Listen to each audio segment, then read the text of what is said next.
welcome back. Today's video we're going to make a wall clock. We're going to make a 20-inch in diameter round wall clock. And the idea was given to me by my granddaughter, who's a student at Texas A&M, and she had asked us to make this clock for us. So without further delay, let's go to work. To make this clock, I've selected to use a 5/8 inch thick rough cedar board, and I just need to cut about 4 or 5 pieces of it. I've set up a stop block here on my chop saw so that I can get repeated measurements, and with that, let's cut them.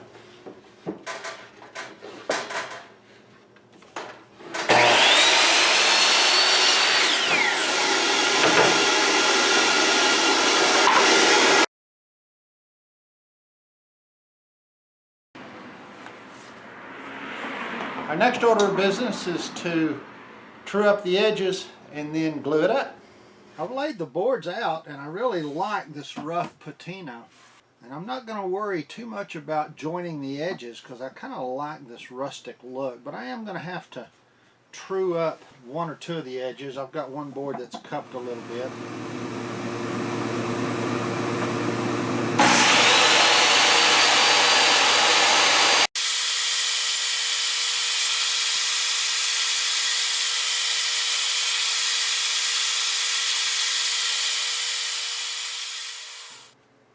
Get the biscuit joiner, find out where our 22-inch circle will be, and then we'll be ready to glue it up. And to find out where we shouldn't put a biscuit, I need to draw our circle that's going to make up our 20-inch diameter. So now we can just draw our circle on where we're going to meet at the intersections of the boards. And with that, we can tell where not to put a biscuit. So there we are.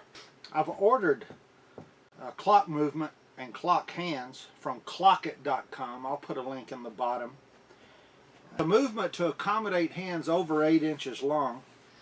They're a little more heavy duty so they can hold the weight of the hands. So keep that in mind if you're going to build clocks. If you get over 8 inches long with your hands, you need to get a little more sturdy movement. It still wasn't very expensive. It was only like $9, $10 for the clock movement, and the hands usually come with it. I've got the biscuit joiner set to cut right in the middle of these 5/8 inch boards, 5-inch thick boards. Now what we need to do is see where we want to put these biscuits. We've marked our circle, and so we want one. We'll put one here, put one here, one here. Looks like 2 across 20 inches is going to be fine, and that'll stay away from our edge well, we won't have any danger of cutting a biscuit when we cut the circle. If you're not familiar with biscuits and how they work, let me get a little close up in here. These are little beechwood biscuit disc, and they're called biscuits, and they're made of most of the time of beechwood, I think.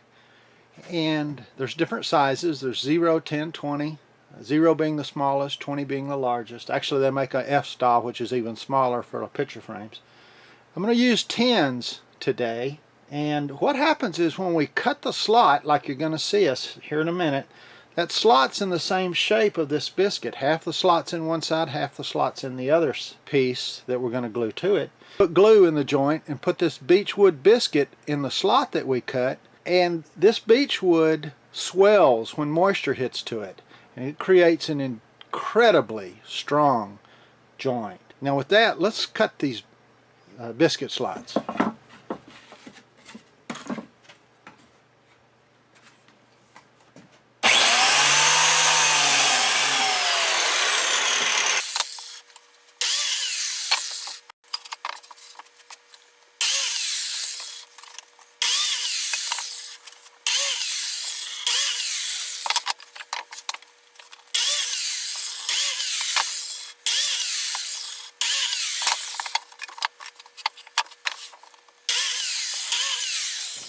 Again, to give you a close-up of that, in case you're not familiar with biscuits, see the slot we cut. This biscuit fits right in there with some water, glue rather. And the other side's got a matching one. And then you can see where we put our witness mark so we would cut so they would line up.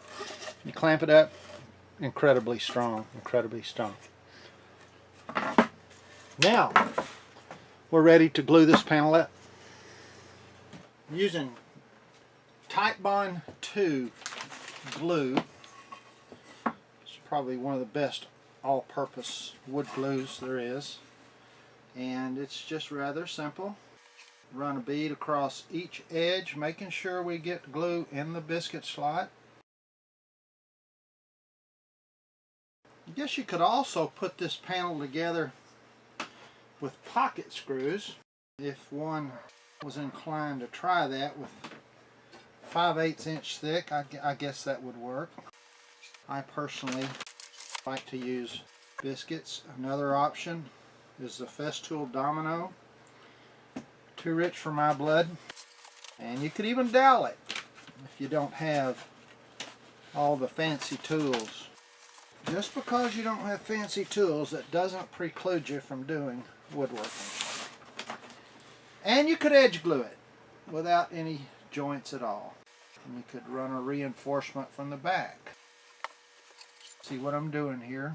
Putting glue in every spot or every slot and making sure the edge is adequately glued up.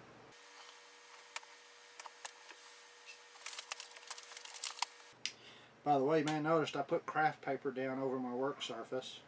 That way I don't have to worry about getting glue on my work surface. Good little tip. Jay Bates over at Jay's Custom Creations has a video about putting a roller at the end of his workbench where you can just roll out a piece of craft paper or whatever to run over your workbench so that it's always there, it's handy. I'll put a link in the bottom to it, to his site and that video if I... Okay. Clamps, doesn't take a lot of pressure,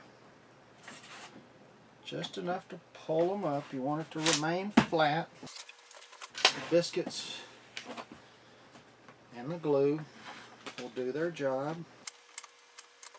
Nice tight, and it's flat. We'll let it dry overnight. Our panel is now ready to cut our circle. And I've got a circle cutting jig for my bandsaw. I got the design off of the Darby channel from Lynn, but it's an excellent bandsaw circle cutting jig. I'll put a link below for her YouTube channel so you can look and see how this jig is made, but it does a wonderful job. We're going to make our clock a 20-inch diameter. So I'm going to set our jig for a 10-inch radius, which will be a 20-inch diameter, and we'll cut the round part out. Just to show you how this jig works, it slides onto the drill press this way. It's got a runner, sets in the miter slot, slides in the drill press this way. There's a stop so that the middle stops even with the blade. That stops down here. Then this is set in a dovetail with a lock knob underneath.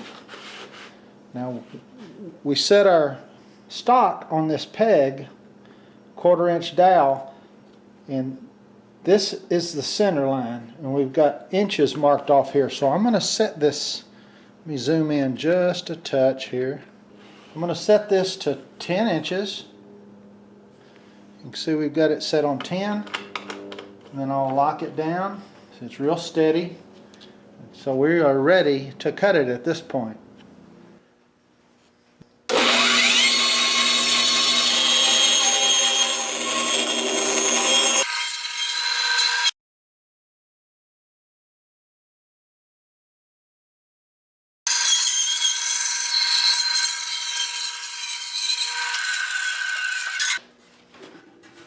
there we have it. Perfect 20-inch diameter circle. Before we start thinking about finishing our clock, or putting a finish on it rather, I'm going to put a 1/4-inch round over around the edge. I've got a round over bit chucked up in my little cordless router, and we'll just put that round over real quick here.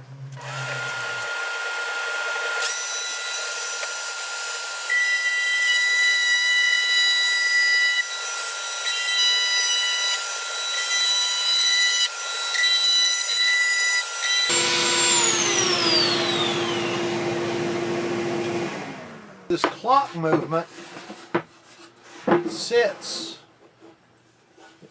in this little square right here, but this 5/8 inch thick base is too thick for the dial, so I've got to take out about half of it. Okay, I've got it set up. Guides on all 4 sides that the base of the router is going to run in. I just tapped them down with a brad. Run the router through here and it'll just remove what I need removed so that the movement will work.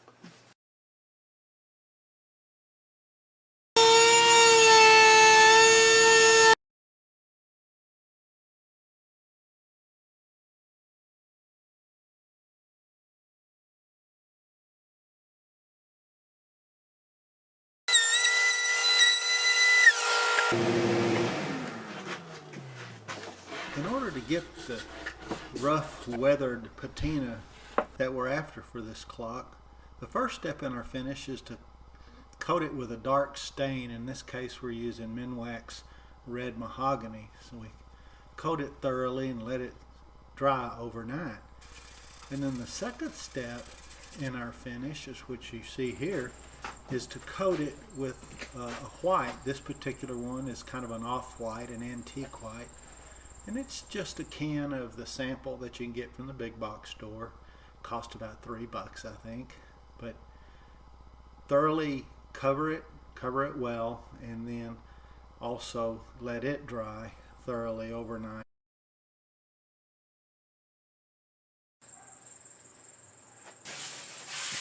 Okay, we wanted that real rough looking patina, the distressed look. So, you know, we had stained it dark before, and then we painted over it with white. Now we'll take our sander and remove the white enough to make it look distressed.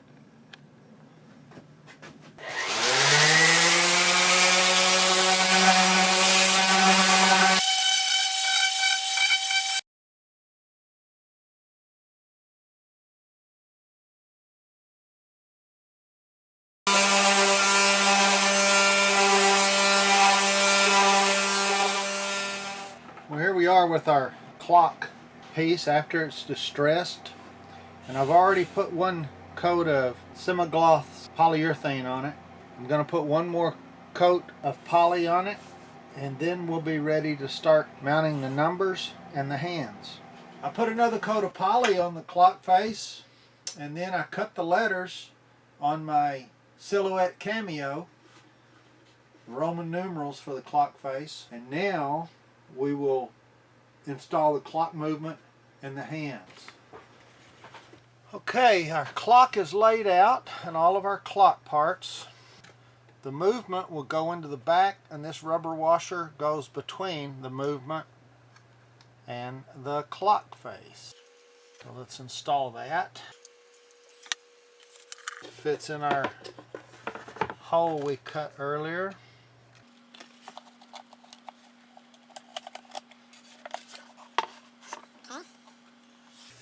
And then between the dial and this nut is that little brass washer, and then the nut.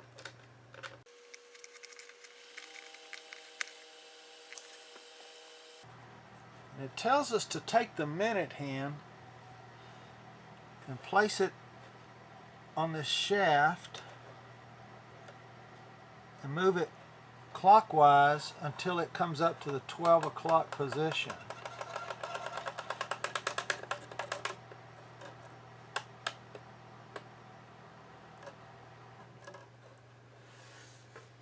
it says lift that hand off.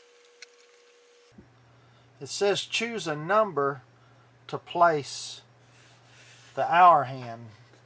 These clock movements have different diameters. The lower portion where the hour hand sits is one diameter, and then the upper portion where the minute hand sits is kind of like an I-beam look. You can see that versus this.